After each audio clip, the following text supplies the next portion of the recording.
So Matt, we kind of breezed through a few albums there, and they're some of the greatest albums of all time, in the '80s. Looking back at those, from like Controversy through, let's say, Parade, could you pull out a couple of highlights for you that maybe you actually worked on, and what you particularly enjoyed about those records personally? Yeah, the song Ronnie Talked to Russia. On Controversy.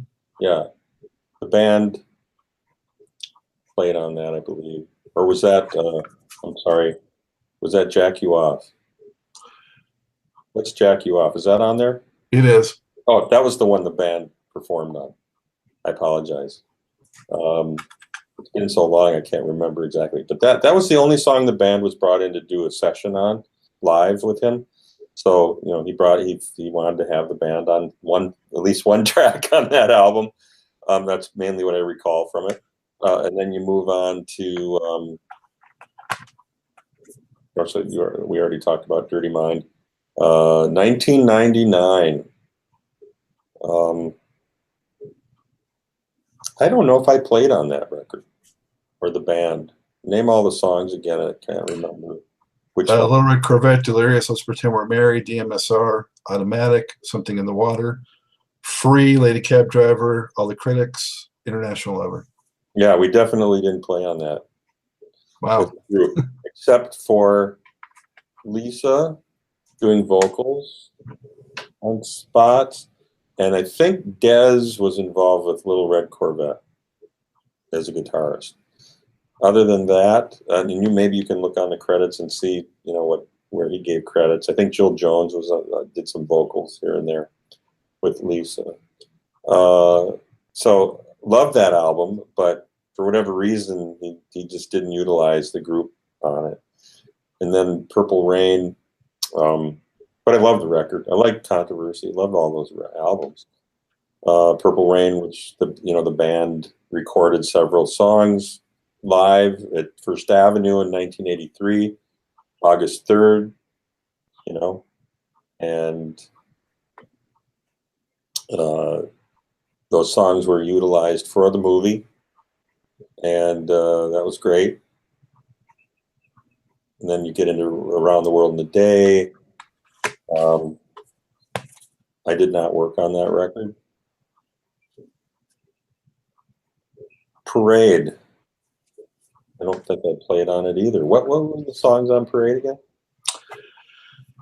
Christopher Tracy's Parade, New Position, I Wonder You, Under the Cherry Moon, Girls and Boys, Life Can Be So Nice, Venus de Milo, Mountains, Do You Lie, Kiss, Another Lover, Sometimes It Snows in April. Yep, didn't play on that. Didn't work on that record at all. That was a Wendy and Lisa kind of album. Of course, they weren't on everything either. Mm-hmm. But the song Mountains was co-written with. That was her music groove on that one. Well, on these records you didn't play on, though. I mean, you're playing live performances. You're playing all these songs.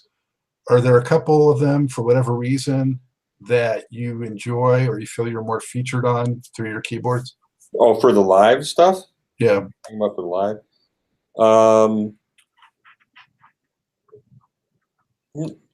Yeah, I mean, I liked all the songs, obviously, and playing on them. I always liked, the songs like When Doves Cry, because, I have a big solo on that song, and, anything where I get to be featured as a soloist is always cool, but not extremely important, but it's always nice to have that moment in the spotlight. Sign of the Times. I like that album a lot too. Great record. It's Gonna Be a Beautiful Night. I was one of the co-writers of that song. Love Sexy, and again, another album where I had no involvement. And he just handed me the record one day and goes, "Go learn this." We're going to go on tour. And I went, okay. That one had a little more of a complex sound. It did. Was it that way in the playing for you also? What? Say that again? Did that come across in the parts you had to learn as well, or was it just the production? Not terribly challenging. The issue was the way the keyboards get mixed in, to try to listen. So at that time, I would just say to our engineer, I say, can you make me special keyboard tapes off of the masters and raise those levels up, or give me versions where I can really hear that stuff? And they did. They'd make special keyboard mixes for me so I could really hone in on those parts easier to learn them. I thought, the Batman soundtrack album, probably one of his most brilliant pieces of work. He did it like nothing, right? That's right. And he did it like nothing on his own with no help from anybody. Again, one of those, look, ma, no hands. It's like I did it all by myself. So, yeah, I mean, you just can't beat that kind of stuff. And then I was around for Graffiti Bridge and learned most of that record. And that was a good record. And then, fast forward to the Rainbow Children. 2001. And I was actually at the listening party at Paisley Park for that when it was debuted. And I thought that record, from a technical standpoint, he had reached another pinnacle as a musician. I thought it was just really brilliant from a technical aspect. I thought that, the whole thing with the deep voice narrating in between songs, and it's doing the storytelling. I was having a hard time understanding that guy. I really wanted to know everything he was saying, but I couldn't catch all of it. Obviously, it was biblical, and Prince had reached his moment of becoming very much way more religious and more right-centric Christian-wise than he was in the past, by rejecting everything he did in the past that was overtly sexual in nature, and was not swearing and doing those kinds of songs anymore, which is I totally respect that. But again, brilliant record. And then, I went back and listened to the other stuff that came between me leaving the group and that period, about, that 10-year, 11-year period in there throughout the 90s, and all those albums. And I found all that stuff was still very creative. There was one album, I can't remember, was it the Gold Experience maybe? I listened to that, and I thought that was a whole different guy. I thought it was a whole different singer. Who's that? I didn't even recognize how he was singing anymore. So that's what I mean. He's like a chameleon through that whole era, and then I felt like he returned back to being Prince again, the Prince I knew at one point.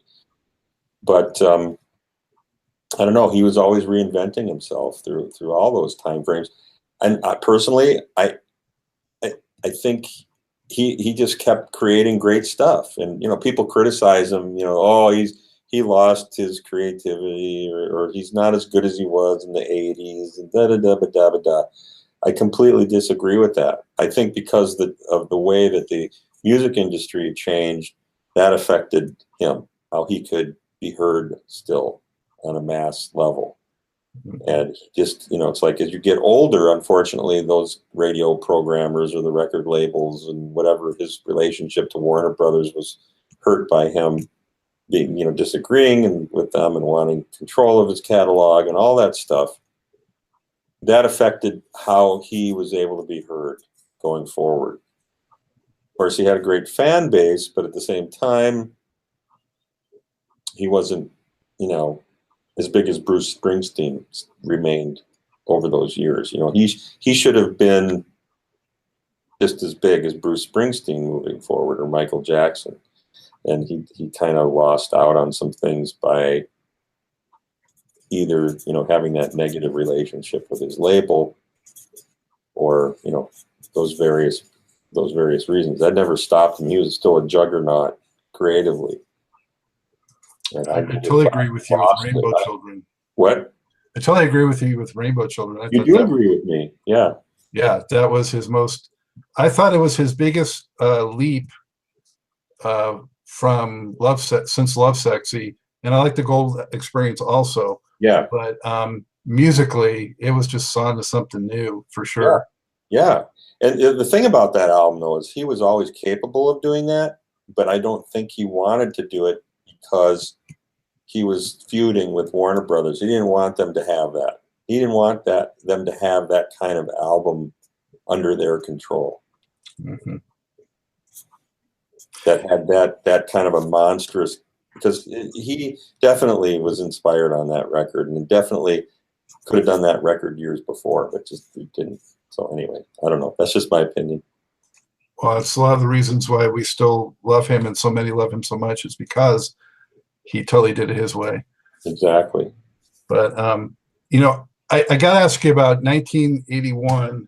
I actually brought this out here because I was there. I got the T-shirt. Oh, the Rolling Stones show. So, oh my gosh, look at that. That's incredible. It doesn't fit me anymore, but I can understand. Yeah. What was that? So Prince famously got booed off the stage. I had told all of my colleagues and friends about Prince. They didn't really know him yet because he hadn't broken through big. And I said, this guy is amazing. You got to come see him. So I was there with like 7 people. We're like, okay, Scott, who is this guy? Yeah. And then he proceeded to get bottles thrown and booed off the stage. And I was like, okay. I was so appalled by it. I thought it was really just a disgusting, horrible display from that crowd. If you think you were appalled, how do you think we felt? I mean, we're up there being the brunt of it all. And I was shocked. I was like, I thought, really? Are these people that rude? And rude isn't even the word. They were barbaric. I mean, they were like nothing I'd never seen that kind of behavior at a show in hostile. my life. Such hostility. What? Such hostility. Yeah, the hostility towards Prince was amazing. And I thought to myself, well, wait a minute. These are like older so-called 60s counterculture hippies, I thought. But they were, unfortunately, as I've learned more than anything about the Rolling Stones audience, there seemed to be the dark side of the force had gravitated towards the Stones. You had the Beatles. They were the Jedi, and the Stones, I'm sorry to say, were kind of Darth Vader's folks. You know, they were the evil empire, unfortunately. And forgive me, Mick, we've talked before, but we didn't discuss this issue. But when you think about it, you know, sympathy for the devil, you know, I mean, just that title alone tells you something. So anyway, as much as I'm a Stones fan as well, I think there was this element of people in the audience that obviously did not get Prince. They took one look at this kid and were offended. And I didn't understand why. I thought, wait a minute, aren't these open-minded counterculture children of the people of the 60s, the hippie culture? What happened to those? It was a rough time. It was like you had all that anti-disco backlash coming out of the 70s. Yeah. And but we weren't doing disco. I know, but they weren't going to give him a chance. They didn't give him a chance. What? They didn't give you guys a chance. No, we were like punk funker rocker guys at that time. I mean, Dirty Mind was a departure from I Want to Be Your Lover, which was more R&B, poppy, disco-y. You know, granted, there were certain songs on the first 2 records that were definitely of that nature. But I guess they just didn't realize that we were going this new direction with Prince, and he was fusing rock and funk and punk, you know, at that time, and they didn't get it. Now, I thought race played a part, but well, I think race did too. But you know, Mick Jagger got it, and that's the guy who really loved Prince in those early years and wanted to bring him to the public, which is why we were asked to open for them. So, you know, Mick was open to it, and I know there's people out in that audience who got us. Unfortunately, there were those, yeah, and you were there. What were your friends' reaction when they saw the group? They they didn't really get enough of Prince to really be able to judge. Yeah, we only did like what, 3 songs, and then he was out of there. Like 3, 4. And actually, I didn't know if it was planned this way, but to me it seemed like Prince tried to like sort of do more of like a Jimi Hendrix kind of thing to try to win them over. That's right. And it still didn't fly. Yeah. It could have been a race thing. That could have been part of it, but that still surprises me a bit. I'm not so sure so much of that was the issue, because they loved Jimi Hendrix back in the day, that crowd. He's the one, yeah. You know? How upset was Prince after that? Well, he had to leave the stage because there were bottles, just barely missing his face. And of course, we were all pelted by things. But he was disappointed, and he literally left and got on a plane and went back to Minneapolis. And then we had to, Mick Jagger called us. The rest of us were still in our hotel in LA, and he called our rooms, and wanted to know how Prince was doing, blah, blah, blah. Des Dickerson got on the phone with him and said, I don't know what to do. He's already flown back to Minneapolis. And Mick said, well, can you get him on the phone with me? And we persuaded Prince to talk to Mick directly. And Mick talked him into coming back and doing the following show, which was that Sunday. So we played Friday, got booed off the stage, and we had a day off. And we were supposed to do that Sunday anyway. So he flew back. And then after Sunday, we were supposed to go on and do a few more shows in other stadiums with them. So he came back and did the second show to the same result of the pelting and booing. So, but we played longer. We hung in there longer on Sunday on purpose, just to stand up to him. And then we got out of there. But Prince, he didn't care. He just he was defiant and just behaved like, well, growing pains. And this is not our crowd. These aren't our people. These aren't our fans. So we'll just move on and develop our own fan base, and that's all you can do in the face of that. Well, when I saw you guys come back after that to the Santa Monica Civic, yeah, in like '82, or it was the next time out after that Coliseum thing. Mm-hmm. I thought, what a fantastic way to come back so strong, and that was a great show. And I'll actually never forget, I think it was during Head, it might have been during Let's Work, where Prince was playing the synthesizer with one hand and the guitar with the other. And I mean, the groove was just mind-blowing. You guys were just killing it. Yeah.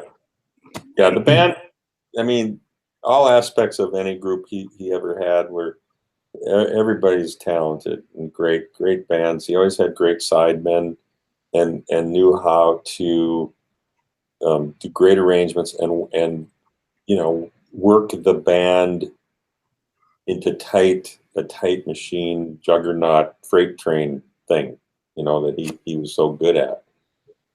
And that was his one of his biggest strengths, and he always surrounded himself with great people. I always thought that, the versions of the MPG that came after the Revolution were excellent as well. Great players, albeit more of a revolving door than the Revolution was. And in my opinion, like I said, I did not want him to break that group up. I wanted it to be Fleetwood Mac, and he took a cue from Fleetwood Mac to create the Revolution because of the multi-gender and race group that it was. That was his whole message about that, was to put that together, to have that for the image of the group, for everybody, inclusiveness for everyone. Right. That was actually my previous show I did. It's not going to air for a while, but I just did Greg Arico, Sly and the Family Stone, and we're talking about how that kind of was a template in a way for the revolution, you know, with the multi-gender, multi-race, all-inclusive. Right. That's correct. Yeah. Which was a wonderful thing. So yeah, here we are. The revolution is back together. We're out playing. It's a wonderful thing, and of course, at the same time, it's extremely bittersweet because one of the last meetings I had with Prince in the September of 2014, one of the first thing out of his mouth to me was, "So, what do you think about if I were to put the revolution back together? You think you'd be up for it physically?"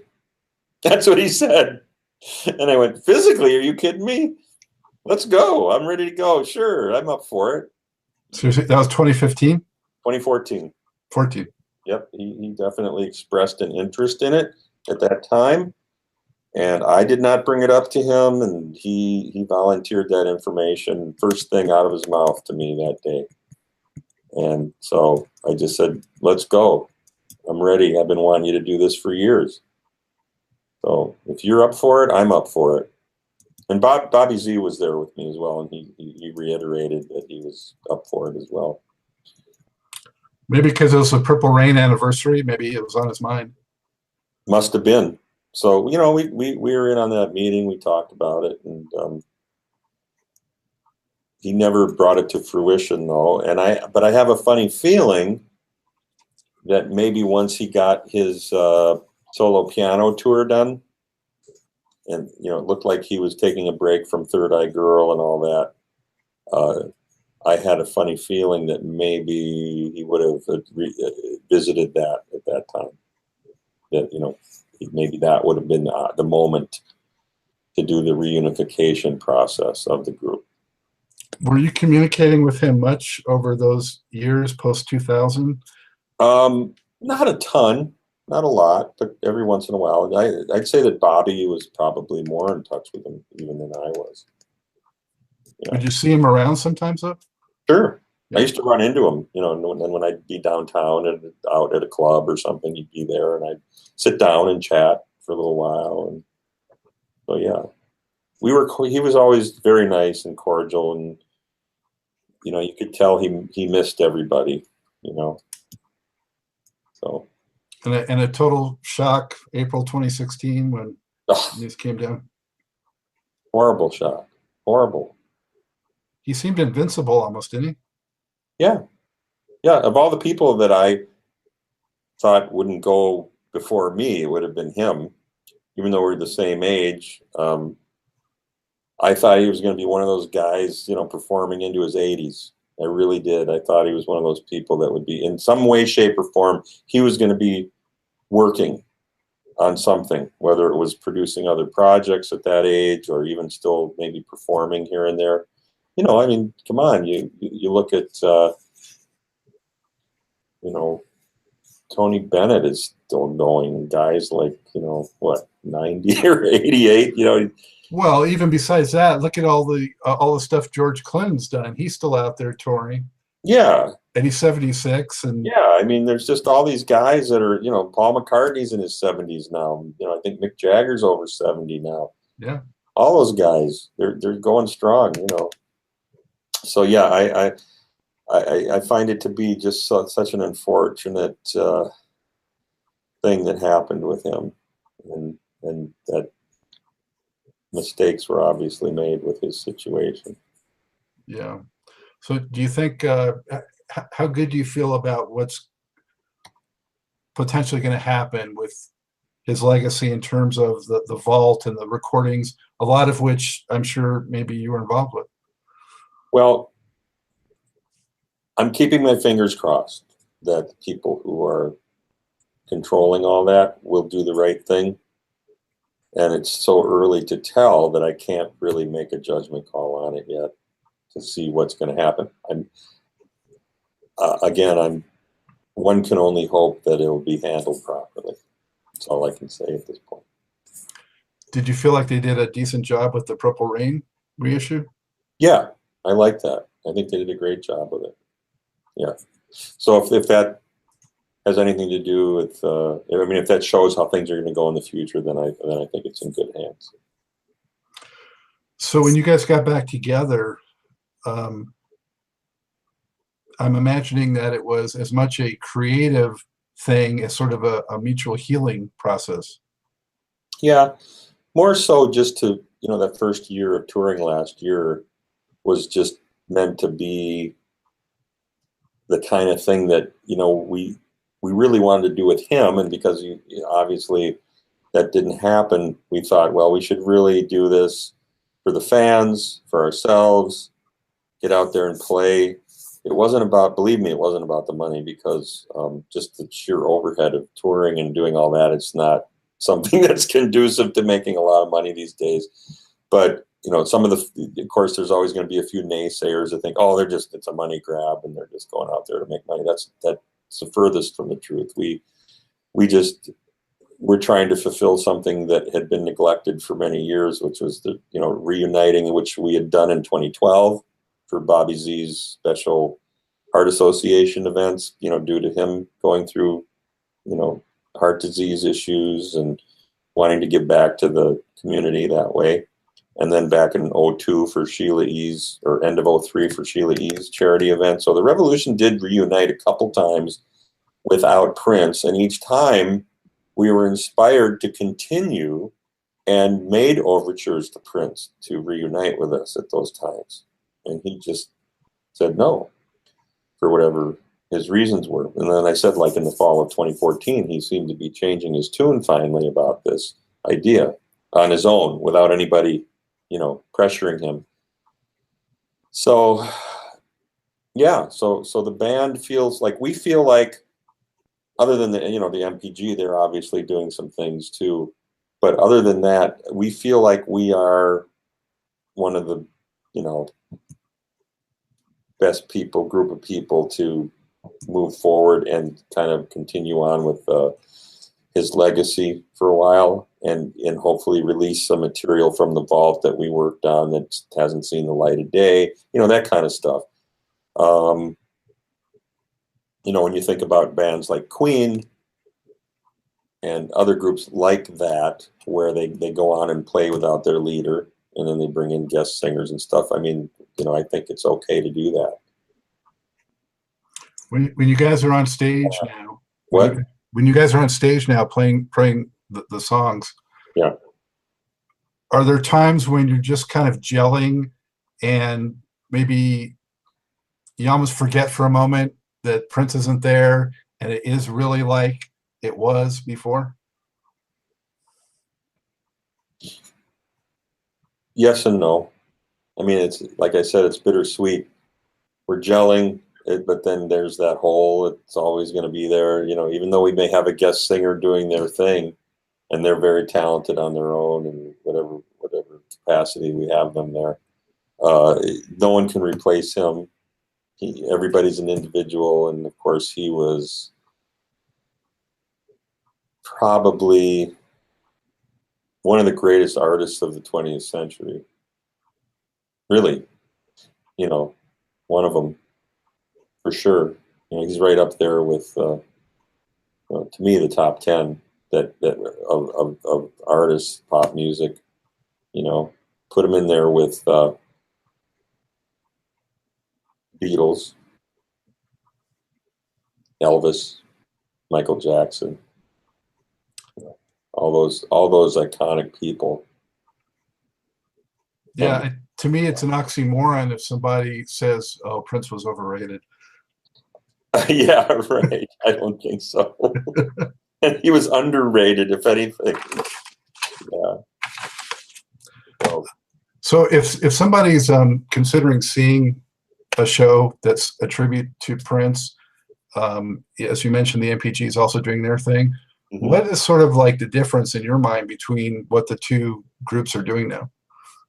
Well, we're staying within our era. You know, we're performing the songs that we were involved with primarily. We don't move into Sign of the Times, even though Wendy and Lisa and I played on those songs, on some of them, but the Revolution was not really involved in that project. So we kind of end at the Parade era, and we go from the early days through that era, and that's where we seem to be, keeping it at this time. There may come a time, because I've made suggestions. I said, hey, come on, let's do like one or two off a Sign of the Times. Let's go there, because the MPG sometimes hits a couple of our era songs, and there's that. I said, come on, we got to, I think we can move up to that level, and then that's it. I wouldn't go any further, just because Wendy and Lisa performed on some of those songs as well as I.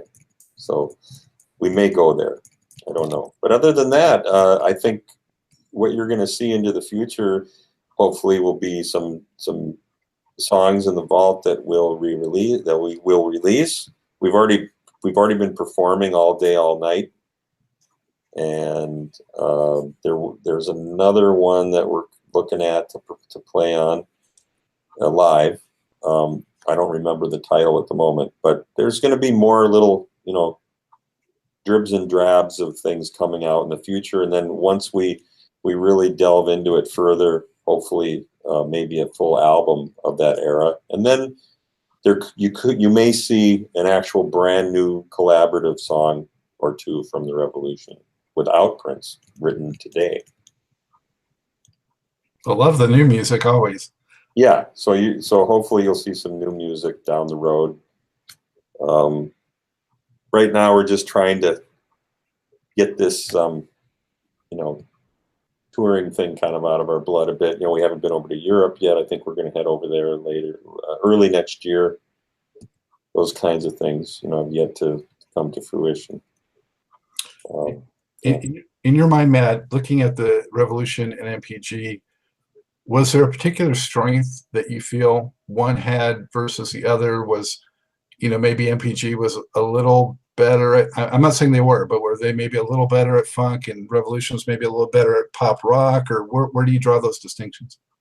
No, I think they're both equivalent to each other. I think we were all equals on the same plane, capable of doing whatever Prince threw at us. Vice versa. No question. Well, that means, to me, that says world-class musicians right there. That's right. That's right. Well, I always thought it was a positive sign when you saw that Prince was starting to do a little more stuff with Wendy again, like with Planet Earth. Right. And I think he was on Travis Smiley with her. Right. And it seems to be moving maybe towards the Revolution thing. Yeah. Yeah. So, looking back through it all, is there one particular performance or experience that just really leaps out of your mind as maybe being the most memorable? Well, certainly, I thought that, that whole period from Purple Rain tour through Parade, whatever we did live was really, pretty amazing stuff. And I loved having, Eric Leeds and Matt Bliston in the group, and the horn arrangements and stuff brought a whole nother flavor in there. Yeah, to me, all that stuff just went to another level too, technically and musically. So those are my favorite times. Did you play on any of the Protege records? You mentioned The Time and The Stick. Were you on? Yeah, I played on the first Time album. I played a little bit on Madhouse, and that was it. And of course, I did a Madhouse tour where I did, actually the Sign of the Times tour of summer of '87. I was in the Madhouse group with Eric Leeds and Levi and Dale Alexander on drums, and we did a half-hour warm-up set at every show on that European tour, and after-show parties at clubs in the major cities with Prince coming up and jamming with us. Wow. Yeah, pretty incredible. Mostly overseas, though, right? That was all in Europe that year. Yeah. Yeah. So my video is frozen right now. I don't know if you're seeing that too. No, you look good to me right now. Okay, well, I'll keep rolling. There you are. So what else were some of the things that you've been up to yourself? I know you have your own studio, and That's correct. I've had a studio built into my home when we moved into that house that we built in '95. I've been there since '95, a recording studio under the name of Starview Studios. And prior to that, I was, producing locally for a lot of people in the Midwest here, and some stuff out of state, but mostly in this area. And I worked as a staff producer for a local record company called K-Tel Records, which Owen Husney, Prince's first manager, was working at. And I did that for at least 5 years after leaving Prince at the end of 1990. And then as I moved forward with my career, I got involved with a video game music company, or a video game producing company, and did their music for them. And then I got into, doing various artists over the years, mainly local, Midwest. And then as the internet became more prevalent, and I started getting a lot of overseas work coming in directly to my studio, so I could work long distance for people as far away as New Zealand, do session work for people all over the planet, produce, write, whatever. There were all kinds of things going on there. Then I went to work for a company that designed video slot machine games for casinos. I started doing that towards the end of '08 and did that for several years. And about 2.5 years ago, I was brought in by a company to be a consultant and then work full time, actually. And that's where I am now. I'm in my office here in Minneapolis with MobileSoft Corporation, where I developed a line of Bluetooth audio products for your phone, for mobile phone use, speakers and headphones, and also a new music streaming service which has been launching since July, and that's called mymymusic.com, and I am the head of artist relations for that company. And we just finished working out at South by Southwest and presenting our company to everyone out there, and doing showcase performances with artists that are on our platform. And very soon we'll be forming a music label associated with the streaming service as well. So for all you folks out there, go on to mymymusic.com and download the apps or your iPhone or your Android phone and become a listener and an artist. Wow, that's certainly a plethora of different avenues that you've explored over the years. That's correct. Yeah, I'm currently working with another local artist here in just outside of the Twin Cities, in a community called Stillwater, and she's a wonderful singer and young aspiring artist. And that's about all I can take on my plate at the moment as far as working with an artist in my studio, because I'm here 5 days a week working on my music at the moment, and with the Revolution. So that takes up a lot of my time. How many dates do you anticipate doing this year? Let's see. I think right now it's about 15 or 16 on the books so far, but there could be more popping in here. They're not done booking the group. Actually, I'm sorry. Now there's about 15 on the books, but there's another 6 or 7 more I think they're working on for the fall, like late October through end of January kind of time, February, and into February. Are you guys doing anything special for the 2-year anniversary coming up in about a month? No, the Revolution will not be performing, but Bobby and I and Dez and Gail will be doing a total of 4 Q&A sessions for audiences at Paisley Park. Like that would be interesting. We'll be sitting there going, we had a great time with Prince. And he had a great time, and he's a genius. Yes, that's right.